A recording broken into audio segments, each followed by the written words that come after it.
Hey guys, it's Navinat on No Limit Hold'em. I'm going to do a quick video today on getting better faster at No Limit Hold'em, but specifically heads up No Limit Hold'em.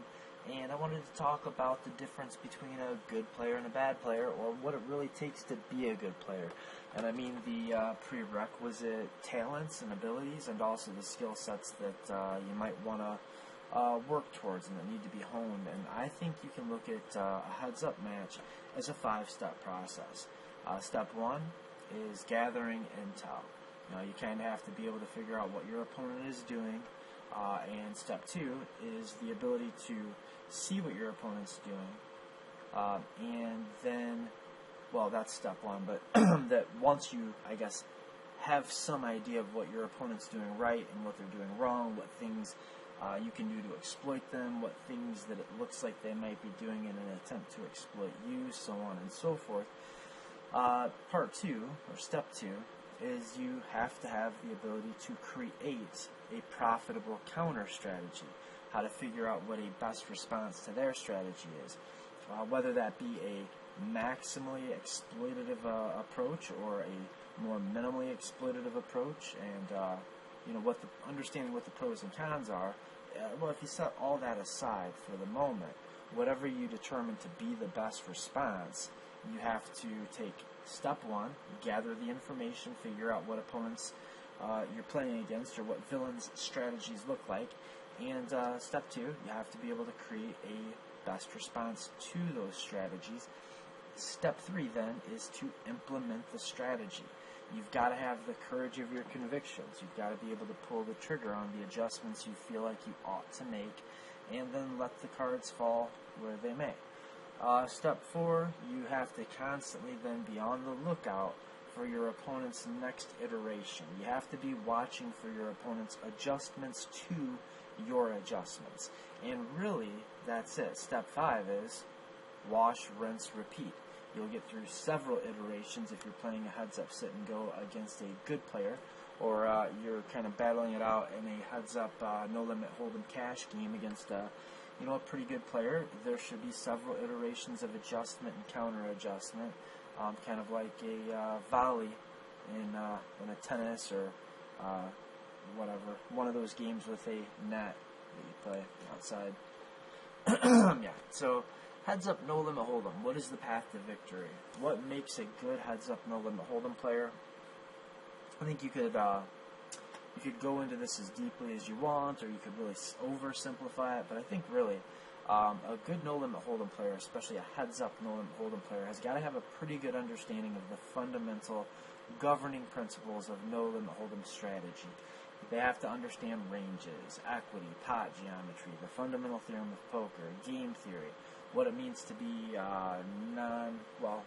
what it means to play either close to Nash equilibrium or very far away from equilibrium, what the pros and cons are.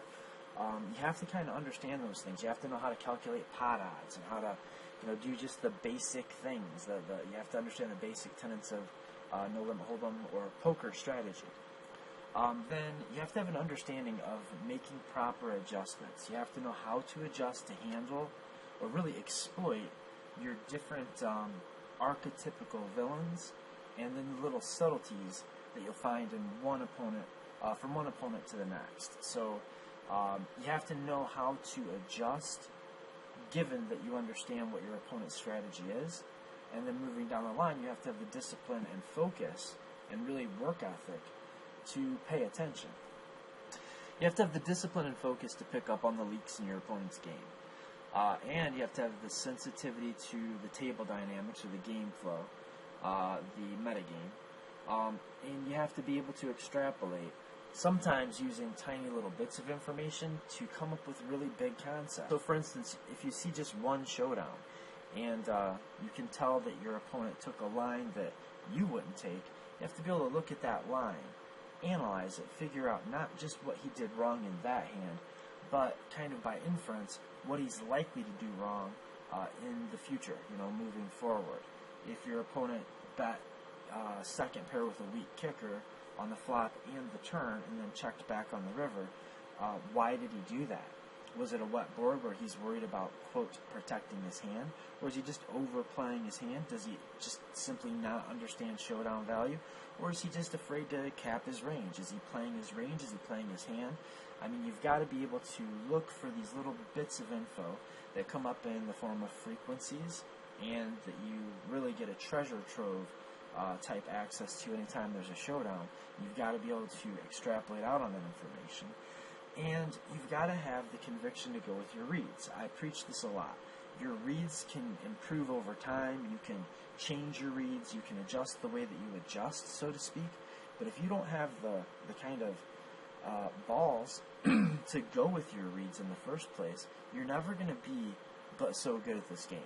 Because you're never going to get you're never going to know if you have the ability to trust your instincts and go with your gut if you never bother to trust your instincts and go with your gut. So I think you really do have to have the courage of your conviction, a little testicular fortitude. If you find that you're not good at making these quote soul reads, or whatever things you think might be probable, but you're not 100% positive about, if you're never going with those reads, then you're never going to find out if you really have what it takes or not, and you're never going to get enough information about your own game to know which way you need to adjust your feel, so to speak. And I think feel is a thing, but I think it's something you could quantify. I don't think it's magic or anything. But you do start to develop intuitions about no limit hold'em that you maybe couldn't, if pressed, you couldn't spell out in black and white. You couldn't explain perfectly. But if you're not trusting your reads, then you're never going to know how good you could have been. At some point, you've got to make some inferences and work with the best information that you have. But poker's a game of incomplete information. And if you're never going with your reads, if you're never going with your gut, if you're never making those quick binary adjustments, and really I think sometimes making them not just as soon as your opponent changes gears, but like the hand before he starts to change gears. If you're never able to do that, then you're only going to be so good at the game. And if you don't try and probably fail quite often, you'll never even have the opportunity to do that. So the main steps again. We've got just the two main steps. Intelligence gathering and creating a counter strategy. These are the most important things probably in heads up no limit hold'em. Now intel gathering is really just a matter of paying attention. And again, being able to extrapolate on what you've seen. So drawing conclusions based on what you've seen, and then extrapolating from one data point to other data points, figuring that if he didn't bet this hand, he won't bet that hand, and if he did bet this hand, then he doesn't have that hand. You've got to be able to make logical inferences and take them out as far as you can. The player that's able to extrapolate the furthest on the most limited set of data is going to have the biggest edge in this department. It's a big deal. It's important, and you should work on it. I think it's a thing that can be learned, and I think practice and repetition is the best way to learn it. Thinking about these things off table, then trying to bring them into your game at the tables is the only way there is to really do this. You're not going to read it. You'll read it out of books. You'll read little pieces of it. You'll get an idea, but you'll never be able to develop this skill of extrapolating on small data points into larger sets of data without practice. And then number two, creating a counter strategy. The ability to come up with a good counter strategy to your opponent's overall strategy is a matter of logic and mathematics, but it does require an understanding of no limit hold'em principles and the winning concepts and the basic ideas and the fundamental tenets of the game. And you can't, here's the thing, you can't do this step two, in game. And you can't do this step one, off the table. So you've got to do this off the table. You've got to figure out what adjustments it makes sense to make off the table. And you've got to gather the information that you need to know what kind of adjustments that you should be making against what kind of opponent you're playing. You've got to do this in-game. So there's this kind of double doubling up of both of these effects, because if you don't know how to adjust to a maniacal opponent, then it doesn't do you much good to figure out that your opponent's maniacal. Conversely, if you know exactly how to adjust to a maniacal opponent, that doesn't do you much good if you're not paying enough attention to figure out that your opponent is in fact maniacal. And all of this stuff applies also to full ring games or any type of poker. But I think they become the most obvious and blatant, and I think you can get better at them the fastest playing heads-up no-limit hold'em. So, how to win at heads-up no-limit hold'em? The two main steps, step 1 and 2, in reverse order. 2, creating exploitative strategies, and that requires an understanding that you either have or you don't have once this particular match starts. So you have to understand the strategies. You have to bring them to the game with you. This is where understanding of the mathematics and the fundamentals and knowing your stuff really starts to pay off. In one way, Heads Up No Limit Hold'em is a game about focus and discipline and paying attention and working while you're playing. And then on the other hand, it's a game where you really need to do all of that before you ever sit down to play. So again, we have this duality. That's what I'm looking for. And these two steps or these two ideas, they really are very separate skill sets. And I think some players are very good at one but not the other, and are very talented in one way or the other. But to be a really, really good player, I think you've got to have both of these skill sets, and that's why not just any person can pick up and just quit their day job and become a professional heads-up no-limit hold'em player, because you have to have both of those skills. I know that my skill sets are, there's a big gap between how good I am at 1 and 2. I think I'm very good at understanding the adjustments that I need to make. I think if you tell me how your opponent's playing, I can tell you how to beat him. But I think I'm a little bit lacking in my focus and discipline when I'm actually playing. I do things that I know better than to do. Maybe I've got a little bit, I don't work hard enough in-game. I'm perfectly willing to work very hard out-game, outside of the game, off-table. But then when it comes down to actually playing, and really having my A-game and really paying attention and picking up every little piece of information I can pick up on, I'm good at that for about 4 hours, and I just get burned out. So those are the two skill sets, and I think to hit that level above me, to get that next level, you've got to bring them together. You've got to be really sharp with your understanding. You've got to do a ton of work off table, but then you've also got to be very good at working when you're playing the game. So 1 and 2 are really very separate skill sets. People can understand one and be good at one, but not be great at the other. And some players just lack the poker knowledge, and some lack the focus and willingness to use it. But the requisite skill sets are 1 and 2, mostly independent. 3 is often a matter of your personal psyche, and that's when you're actually putting all of this to use. Implementing your strategy is step 3, and it's often a matter of your psyche, faith in your abilities, confidence, testicular fortitude, if you will, and a willingness to absorb variance. When you figure out that the only way to really beat this guy is to take some really variables, for instance, I was playing against a guy that didn't seem to have a lot of leaks in his pre-flop game. He didn't have a lot of leaks in his flop game, but his turn frequencies seemed pretty bad, pretty exploitable. Well, when that's the type of player you're playing, you've got to absorb a lot of variance in order to try to exploit him, because the pot's really big by the time you're doing anything that does try to exploit him. And if you're wrong, you can lose a lot of money really quick, or a lot of big blinds very quick. So having the courage of your conviction, that's when it really becomes a thing. You've got to be able to accept the risk of being counter-exploited, but you've also got to be willing to accept the risk of just being wrong, making the wrong read, going with it, and then losing money because of it. You've got to be willing to do that. Step 4 is really an iteration of the steps 1, 2, and 3. And step 4 is that we're being, step 4 is an iteration, or one additional iteration, of the skill set utilized for step 1. So remember, 1 is gathering intel. Step 4 is being on the lookout for your opponent to counter exploit you, paying attention to what he's trying to do to combat the changes in your strategy that you've implemented to try to beat him. So step 4 is an iteration of step 1. And step 5 is pretty obviously an iteration of all the other steps. It's just doing that over and over again until you just kind of get... if you had two pretty darn good players, they didn't know each other, but they both had a very good understanding, very good discipline. They were really good in step 1 and step 2.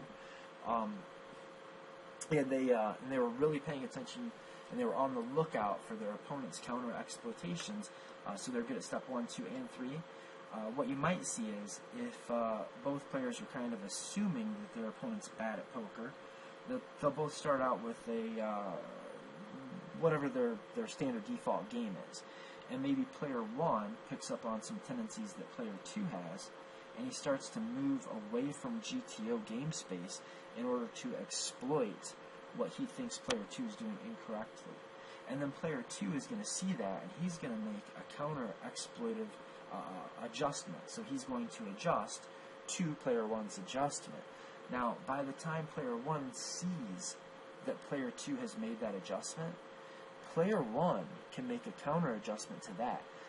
And by that time, player 2 is so far away from game theory optimal game space that final adjustment is going to be very expensive for player 2.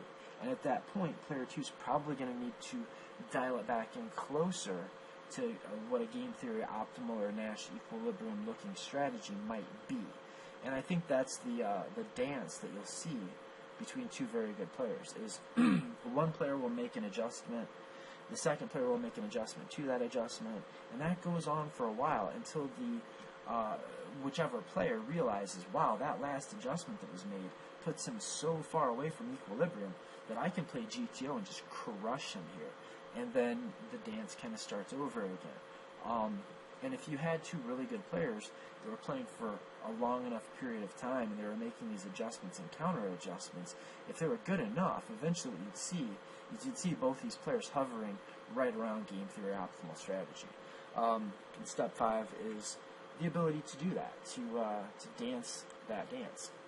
So basically what I'm saying is, in order to be good at no limit hold'em, and particularly heads up no limit hold'em, you need a basic understanding of the fundamentals. You have to understand the most general no limit hold'em tenets and principles. Then you also have to be able to calculate pot odds, figure out what your equity is, think logically. You have to understand pot odds and EV. You've got to understand pot geometry and know how to work within the fundamental theorem of poker. Know when you're getting the right odds, when you're not. You have to be able to kind of figure out what your implied odds might look like in a given spot, estimate your fold equity, and all of that is really, really fundamental, and it's prerequisite knowledge. You have to have that stuff before you can be a winning player at any level, really. I mean, that's like the first thing.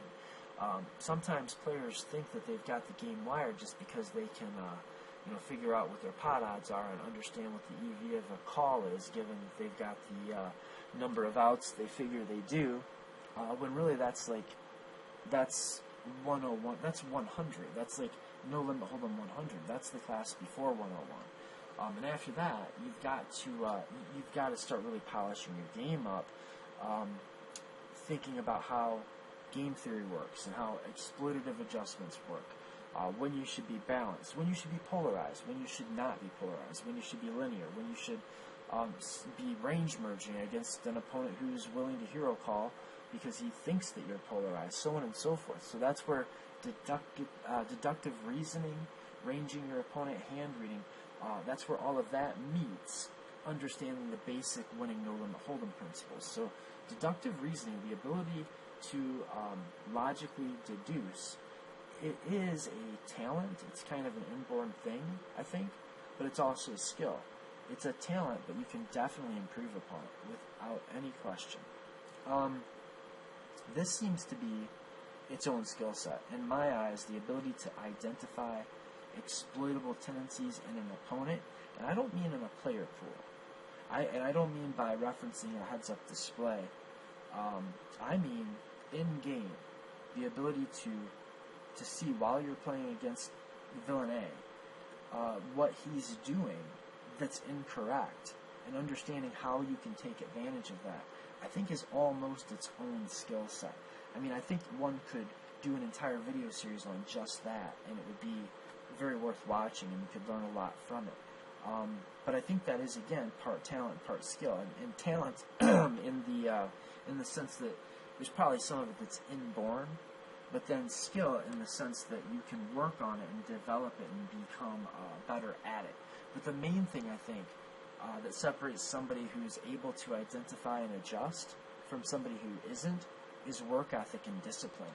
I know a lot of us came to this game and started trying to make money at this game because they thought, wow, okay, I like poker.